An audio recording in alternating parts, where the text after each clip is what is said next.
10 years ago, I was a high school exchange student at Baika. I had a beautiful time in Japan. I still like to speak Japanese. I still really like Japanese food. I still have beautiful memories of Japan, and today I'm very happy to have come back and to have the opportunity to speak to you. Thank you very much. I was born in Ukraine, in the capital, Kiev,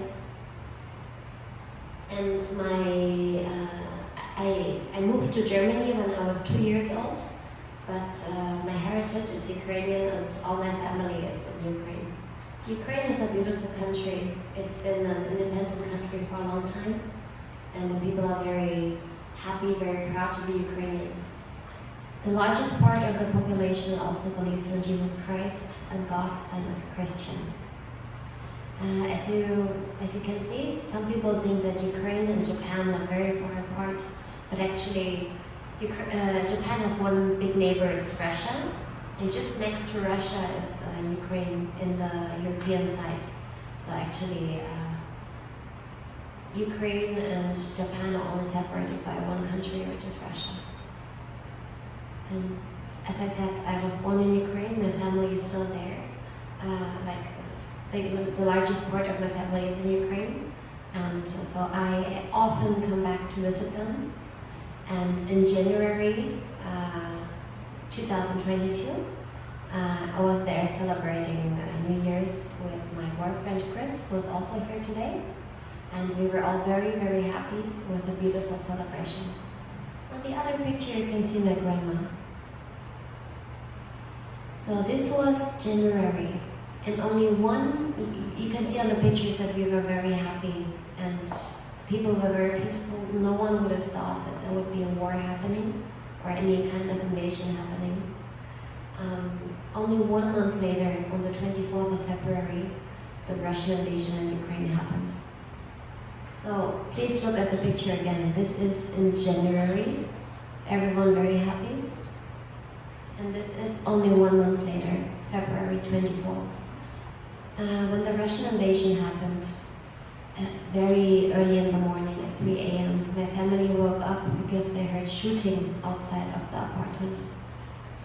So they quickly gathered their belongings, they gathered blankets and some food, and they went to the garage to hide. And in the whole country, everyone did that. Like, if there's an invasion happening, if there's shooting outside, the safest place is always a garage, a bunker, a cellar, or a metro station. Imagine your family having to hide the whole night. My family stayed in this garage for 3 days because the shooting didn't stop. They were very afraid. Imagine this happened to your family. I was very scared for them.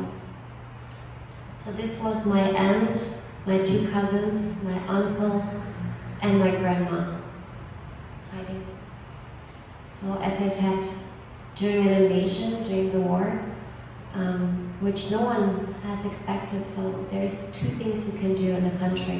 One thing is hiding. As I said, a lot of people went to sleep in the metro station because it is the safest place, because it is very deep down in the ground, but it is also winter. This was February, so it's very, very cold.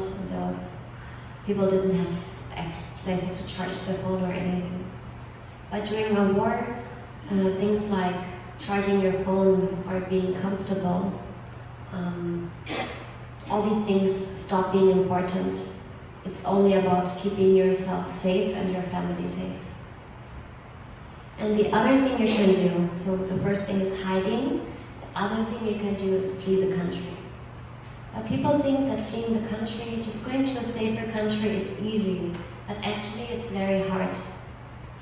One reason why it is hard is, so I also texted my family, I was, please get out of the city, flee to the border, but they could not because there was traffic jams in the whole country.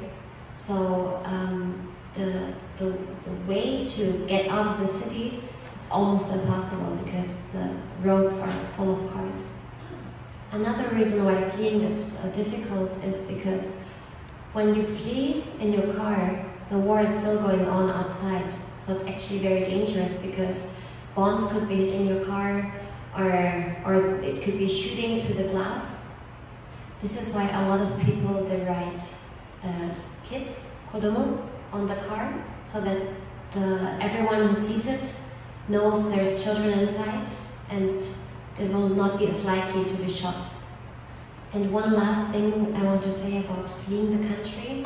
A few days after the war started, Ukraine imposed a law that men between 18 and 60 cannot leave the country anymore because they have to stay and fight. So only women and children can flee. So children and women don't know if they will see their father again. And also because most often there's only one car in the family, then the car stays with the father, and the mother and the children have to pass the border by foot, as you can see. So in this difficult situation, my boyfriend Chris and me, we were not in Ukraine, we were actually on vacation, and we saw this and we said we have to do something, because watching this and knowing what is happening to my family, it was very difficult for me to just watch. So one thing you have to understand, we are talking about the first week of the war. So in this time, there was still not much help happening because it takes a long time, especially for the government, to set up larger organizations. So the things that the groups that were fast to act to help were church groups like you, and youth groups and schools, but it was private initiatives.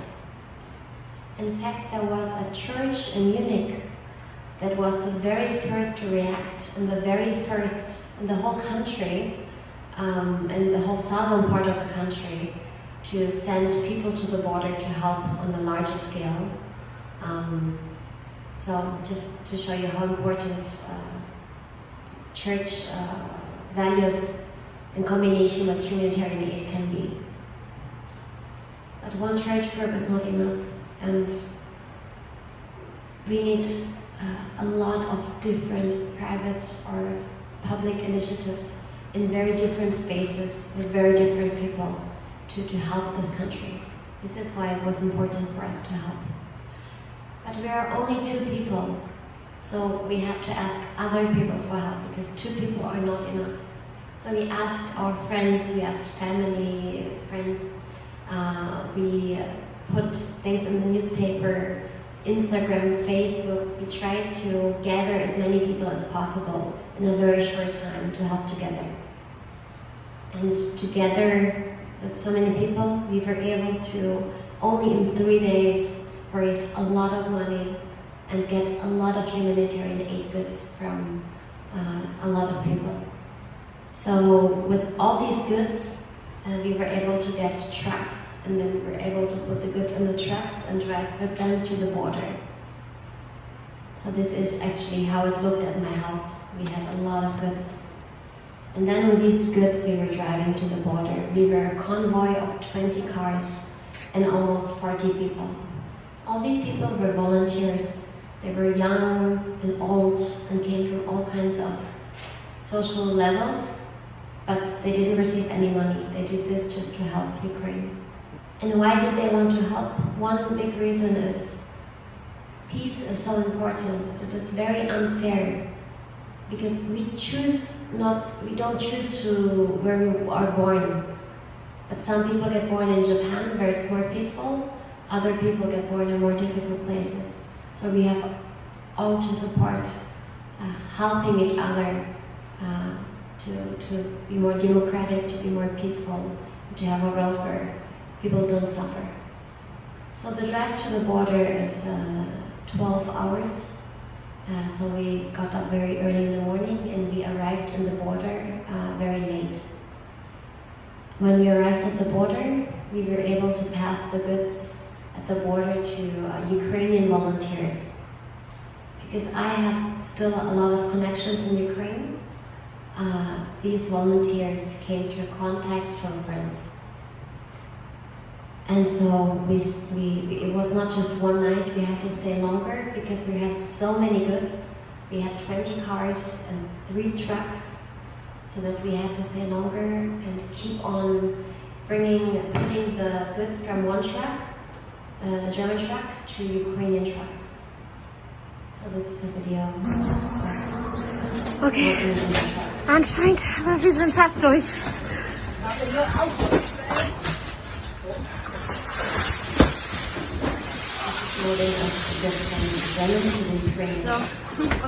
So, we have to do this because there is not enough volunteers. So everyone has to be out.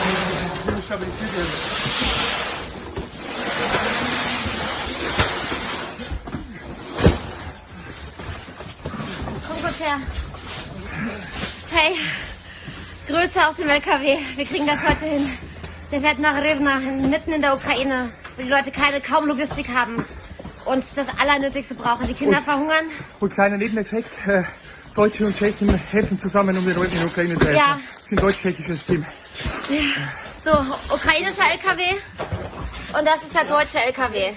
Die deutsche LKW-Fahrer und der ukrainische haben sich hier getroffen und wir zu 5 machen hier Gastfreundschaft und räumen das gemeinsam vom einen in den anderen. Die einen fahren zurück nach Deutschland, der andere mitten in die Ukraine. So what happened to our goods? Because of my friends, I was able to get contacts who could come to the border and pick the goods up. And these contacts, some brought them to children's shelters, some brought them to villages, but there was also one contact who brought our goods, a big part of our goods, to a church organization. And this was actually very convenient because they were able to use their church building, was a building like this one, as storage. So in this building they were able to store all the boxes and to sort them. And so from there they were able, this church was very centrally located in Ukraine. So from there they were able to distribute it to villages, to shelters, to old people who live alone by themselves. So as you see on this video, this is, for example, the goods arriving in the village. So you see that all the people are coming from their houses because the car arrived, and so they're getting bread and other necessary goods from the car. And this is very important for them because a lot of roads are blocked. It is very dangerous outside. So especially small villages are cut off from supply. Моліться до Бога, щоб Бог мир нам прислав, щоб хліба було вдосталь, треба було привозити. Так. Моліться, щоб Бог помилував нас. And this is another video. A lot of pensioners, a lot of very old people cannot leave the country because they're too old. So volunteers need to bring them necessary supplies home to survive. Щоб ми далеко не заходили. Треба. Все добре. Та все добре. Дивіться, будь ласка, бачите, як ми швидко. Боженьку, не дайте тим людям, я можу обійтися. А ні, то нас на всіх хватить, ви що? Ми всім розносимо. Заходьте в хату, А ні, то ми вам вже і далі біжимо Дякую. іншим Там в вести. книжечці є номер, написаний на першій стріночці. Ви можете позвонити по тому номеру, якщо вам треба щось. Тут Ні, ну я на На першій. першій, так. та де я без Вот. Тут якщо щось вдруг, вам не стісняйтесь, дзвоніть до нас. Боже, ну що Кажіть. буду Дзвоніть, може по дзвонити? ліках вам щось треба, теж дзвоніть. Да, все. Боже, ну то я вже якось... This is also important to us, to me especially, because my own grandma was in this situation. She was alone by herself at home, and her blood pressure medication was running low, and food and everything. So I understand how important it is to not just think of large villages, but also about single people, old people living by themselves. So this is the part of the help that we help support inside the country. But there's another part to a war. This part is the refugees. it's also important to think to care about the refugees, because once they leave the country, if they don't have any relatives or any friends taking care of them, they're all on their own. So a lot of them end up in refugee shelters. This is why we do our best to find new homes for these people, to pick them up from the border, or to give them any support we can do to temporarily be able to start a safer life in a different country. So, as you know, in the beginning, this whole thing started with 2 people. And now we were able, because of the help of so many people, because of the help of Baika High School and many other people, we were able to build a larger organization. Because one idea is powerful, but we need a lot of people to grow it into something that really helps the country. This is how, through people like you, through the help, we were able to raise over 400 tons of goods, do 10 missions to the border with a large convoy of cars, and to take care of over 200 refugees. So, thanks to our help, the help of many people, even my family today is safe in Germany. And as a last word, I think it's important that we all continue to help together, because only if we help together, we are strong.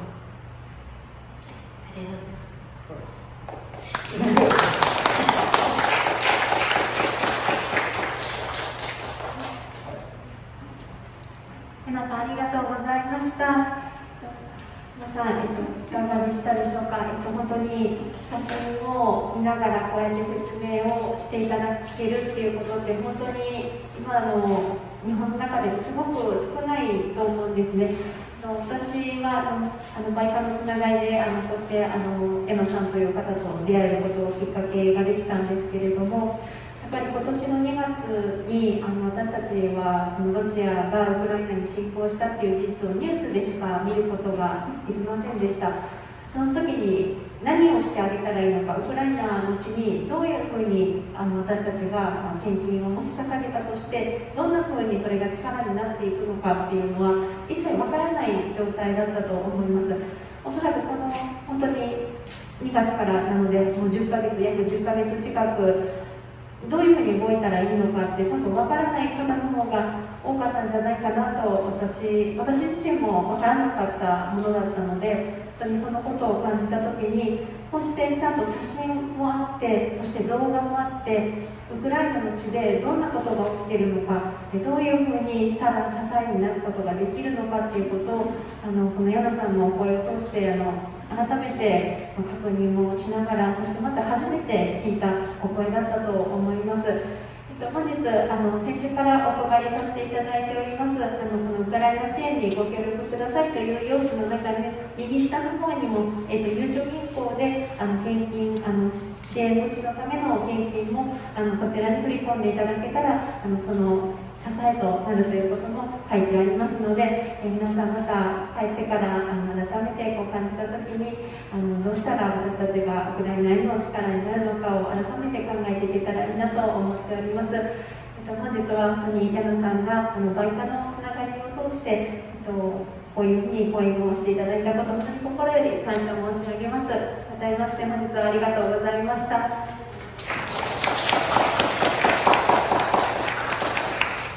また、すみません、今日来ていただきました、池田先生、私の、バイカ高校時代の、恩師になります、社会学教員をしておられます池田正道先生です。本日は通訳ありがとうございました。ま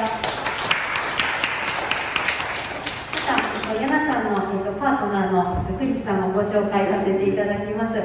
クリスさん、よかったら。ありがとうございます。また、池田先生のお釣り合いであられる恵子さんも本日駆けつけてくださいました。ありがとうございました。ありがとうございます。